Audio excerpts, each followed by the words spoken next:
प्रेक्षकांनो, लपंडाव या मालिकेच्या पुढच्या भागामध्ये आपल्याला जबरदस्त ट्विस्ट पाहायला मिळणार आहे. आपण पाहणार आहोत की आता लवकरच कबीरला तेजस्विनी कामत बद्दल समजणार आहे आणि तसेच आपण पाहणार आहोत सखी आणि तेजस्विनीच्या आयुष्यात येणारी नवीन गोष्ट. कारण प्रेक्षकांनो, राघव कामत हा माणूस जिवंत आहे ही गोष्ट सुद्धा आता लवकरच कबीर किर्लोस्करला समजणार आहे. आपण पाहतोय की ज्या पद्धतीने मालिकेत हा ट्विस्ट दाखवला जाणार आहे, त्यानंतर मालिका ही खूपच रंजक होत जाणार आहे.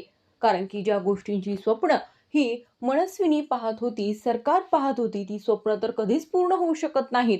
परंतु आता भूतकाळ सुद्धा ज्या पद्धतीने समोर उभा राहील, त्यानंतर मात्र मनस्विनीचे खऱ्या अर्थाने वाईट दिवस हे सुरू होणार आहेत. तर प्रेक्षकांनो, आपण पाहतोय की आता मीनाक्षी आणि परसू हे दोघे जण हॉस्पिटलमध्ये सखीसोबत गेलेले असताना आता ते आई बाबा होऊ शकत नाहीत ही गोष्ट त्यांना समजलेली आहे. हे खूप रिस्की आहे आणि बाळासाठी योग्य नाही असं डॉक्टर सांगतात. कारण की तुमचं एज खूप जास्त आहे असं सांगितल्यानंतर मीनाक्षीला खूप वाईट वाटतं. परंतु सखी आणि कबीर एक वेगळाच निर्णय घेतात. ते म्हणतात की आई होणं म्हणजे स्वतःच्या पोटी बाळाला जन्म देणं फक्त एवढंच नाहीये, तर आईसारखं एखाद्या बाळाचा सांभाळ करणं हे सुद्धा असूच शकतं. तर ही गोष्ट घडू शकते जर मीनाक्षी काकूंनी एखाद्या मुलाला दत्तक घेतलं. जर आपण एखाद्या दत्तक मुलाचा सांभाळ केला तर ही गोष्ट चांगली नाहीये का, आणि का असं करू नये?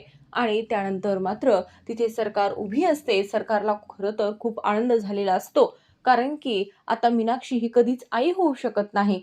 परंतु जो पर्याय कानाने शोधून काढलेला असतो, त्यानंतर मात्र सरकार म्हणते की असं कसं, असं नाही होऊ शकत. बाहेरची घाण मी माझ्या घरात येऊ देणार नाही. त्यानंतर मात्र कबीर म्हणतो, सखी सुद्धा बोलते की का नाही, आणि तू कोण आहेस हे सगळं ठरवणारी, त्यांच्या आयुष्याचा प्रश्न आहे. आणि त्यानंतर परसू आणि मीनाक्षी हे दोघेही खूप खुश होतात आणि ते म्हणतात की आम्ही ही सगळी प्रोसिजर करायला तयार आहोत आणि आम्हाला आनंद आहे आणि खरंच मी मूल दत्तक घ्यायला तयार आहे असं परसू कबीरला सांगतो. आपण पाहतो की या गोष्टीमुळे मीनाक्षी आणि परसूच्या आयुष्यात तर आनंद आला, परंतु आता सरकार मात्र चांगलीच संतापलेली असते.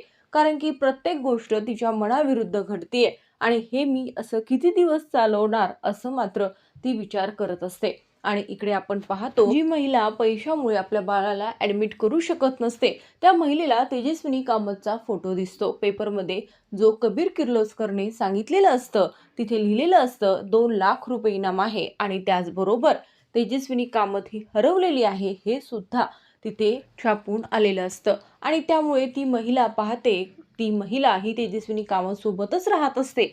तिला माहित असतं की ती कुठे आहे. कारण की आपण पाहतो की जी व्यक्ती, ज्या महिलेने तेजस्विनी कामतला तिच्या घरी आणलेलं असतं, तिच्यावर उपचार केलेले असतात, ही तीच व्यक्ती आहे. आणि त्यानंतर ती महिला मात्र आता कबीरला फोन लावते. परंतु तेव्हा मात्र कबीर सर्वांशी बोलत असतो, आवाज व्यवस्थित येत नाही. आणि त्यानंतर आपण पाहतो की त्या महिलेचा कबीरशी कॉन्टॅक्ट होत नाही. 2 लाख रुपये मिळणार असतात आणि माझ्या मुलाचा इलाज होऊ शकतो, त्यामुळे त्या महिलेने हे पाऊल उचललेलं असतं. परंतु कॉन्टॅक्ट न झाल्यामुळे ती मात्र तिच्या मुलाला तिथे ऍडमिट करू शकत नाही.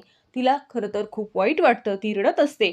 आणि इकडे मात्र आपण पाहतो की कबीरने जो निर्णय घेतलेला असतो, जी कल्पना सुचवलेली असते, त्यामुळे मात्र सरकारचा आणि सखीचा सुद्धा वाद होतो. परंतु सखी ही सरकारच्या कोणत्याच गोष्टीला न जुमानता आपण पाहतो की ती सांगते की मीनाक्षी काकू बाळ दत्तक घेणार हे फायनल आहे. कारण की तो त्यांच्या आयुष्याचा प्रश्न आहे. इकडे आपण पाहतो की सखी पुन्हा एकदा कबीरचा विचार करत असते. ती म्हणते की हापचड्डी नेहमीच काहीतरी चांगलंच करण्याचा प्रयत्न करते. आणि त्यानंतर सखीच्या मनामध्ये कबीरबद्दल असलेली प्रेमाची भावना ही मात्र स्पष्ट तिच्या चेहऱ्यावर दिसून येत असते. आता मात्र सखी एक वेगळाच निर्णय घेणार आहे.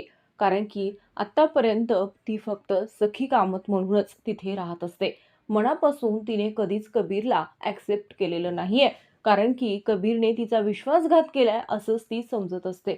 परंतु आता मात्र गोष्टी ह्या काहीशा तिला स्पष्ट झालेल्या असतात. कोणतीही गोष्ट करत असताना कबीर नेहमी चांगला विचार करतो आणि असा मुलगा कधीही कुणाचा विश्वासघात करू शकत नाही. आणि जे काही त्याने केलेलं आहे त्यावरून मात्र मी त्याच्यावर माझं असलेलं प्रेम मी नाकारू शकत नाही हे सखीला समजलेलं आहे. तेव्हा सखी वरती ठेवलेली ती सुटकेस काढते. त्यामध्ये कबीरने दिलेले गिफ्ट असतं. जी कुडती असते त्यावर सना हे नाव लिहिलेलं असतं आणि आता ती कुडती ही सखीने काढलेली असते आणि त्या कुडतीकडे पाहून सखीला खूप आनंद होतो आणि तिला समजतं खरंच ती आतापर्यंत जे काही कबीरशी वागलेली आहे ते चुकीचं होतं.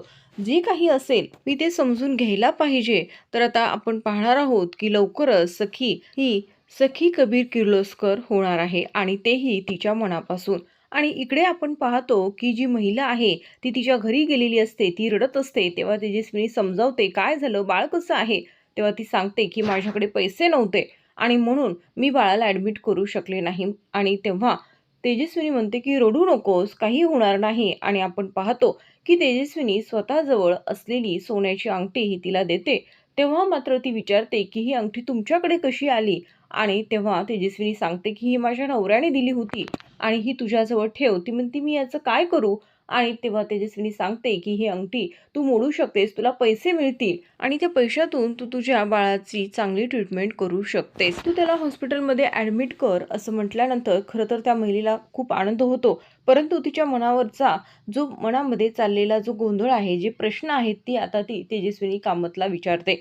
ती म्हणते की "तुम्ही नेमकं कोण आहात आणि तुम्ही इथे कशा?" कारण की मी तुमचा फोटो हा पेपरमध्ये पाहिलेला आहे. तेजस्विनी कामत हे तुमचं नाव आहे आणि पेपरमध्ये तुमचा फोटो का येतोय? आणि तिथे असं लिहिलं होतं. तसेच ₹2,00,000 बक्षीस मिळणार आहे, असं सुद्धा ती महिला तेजस्विनीला सांगते. तेव्हा तेजस्विनीला धक्का बसतो आणि हे सगळं घडायला नको होतं. हे कोणी केलं असेल? सरकारने केलं असेल का? त्या मनस्विनीने केलं असेल की आणखीन कोणी? असा प्रश्न मात्र तिला पडलेला आहे. कारण की इतक्या दिवसांनी पेपरमध्ये फोटो आलेला आहे, म्हणजे मी जिवंत आहे, अशी भणक त्या सरकारला आली असेल का? याची भीती मात्र आता तेजस्विनीच्या चेहऱ्यावर स्पष्ट दिसू लागते. आणि त्या महिलेला सुद्धा जो पडलेला प्रश्न असतो, तो सुद्धा विचारात तेजस्विनी कामत घेते. आता यावर तेजस्विनी काय उत्तर देऊ शकते आणि त्या महिलेमुळे कबीर किर्लोस्कर हा तेजस्विनी कामतपर्यंत पोहोचू शकेल का? हे पाहणे इंटरेस्टिंग होणार आहे. कारण की आपण पाहतो की त्या महिलेचं बाळ हे हॉस्पिटलमध्ये ॲडमिट करण्यासाठी तिची जी धडपड सुरू आहे आणि त्यानंतर तिला जे काही सत्य हे तेजस्विनी कामतबद्दल समजलेलं आहे, त्यानंतर तेजस्विनीला खूप मोठा धक्का बसतो आणि ती घाबरते सुद्धा. तर आता प्रेक्षकांनो, तेजस्विनी कामत आणि सखी तसेच कबीर किर्लोस्करची भेट होईल का? आणि सरकारचा हा सुरू असलेला लपंडाव हा संपेल का? हे पाहणे इंटरेस्टिंग होईल. तर प्रेक्षकांनो, लपंडाव या मालिकेच्या लेटेस्ट अपडेट्ससाठी चॅनलला सबस्क्राईब करा. व्हिडिओ आवडला असेल तर व्हिडिओला लाईक आणि शेअर करायला मात्र विसरू नका.